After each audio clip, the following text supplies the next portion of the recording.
पहला पाठ ईसायाह का ग्रंथ 49 वचन 1 से 6। दूरवर्ती द्वीप मेरी बात सुन, दूर के राष्ट्रों कान लगा कर सुनो। प्रभु ने मुझे जन्म से पहले ही बुलाया, मैं माता के गर्भ में ही था जब उसने मेरा नाम लिया। उसने मेरी वाणी को अपनी तलवार बना दिया और मुझे अपने हाथ की छाया में छिपा लिया। उसने मुझे एक नुकीला तीर बना दिया और मुझे अपने तरकश में रख लिया। उसने मुझे से कहा, तुम मेरे सेवक हो, मैं तुम में अपनी महिमा प्रकट करूंगा। मैं कहता था, मैंने बेकार ही काम किया है, मैंने व्यर्थ ही अपनी शक्ति खर्च की है। प्रभु ही मेरा न्याय करेगा, मेरा पुरस्कार उसी के हाथ में है।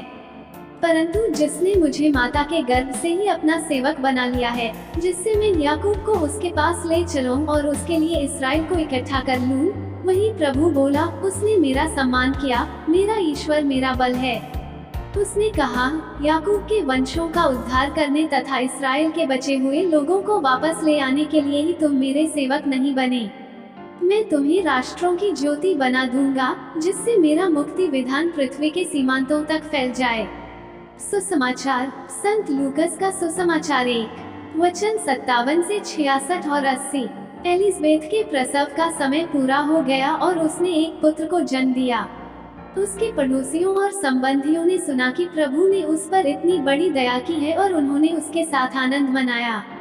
8वें दिन वे बच्चे का खतना करने आए। वे उसका नाम उसके पिता के नाम पर जकरियस रखना चाहते थे, परंतु उसकी माँ ने कहा, जी नहीं, इसका नाम योहन रखा जाएगा। उन्होंने उससे कहा, तुम्हारे कुटुंब में यह नाम तो किसी का भी नहीं है। तब उन्होंने उसके पिता से इशारे से पूछा कि वो उसका नाम क्या रखना चाहता है। उसने पाटी मंगा कर लिखा, इसका नाम योहन है। सब अचंभे में पड़ गए।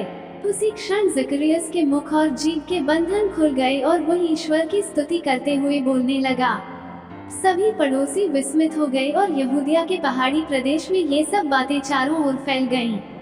सभी सुनने वालों ने उन पर मन ही मन विचार कर कहा, पता नहीं यह बालक क्या होगा। वास्तव में बालक पर प्रभु का अनुग्रह बना रहा।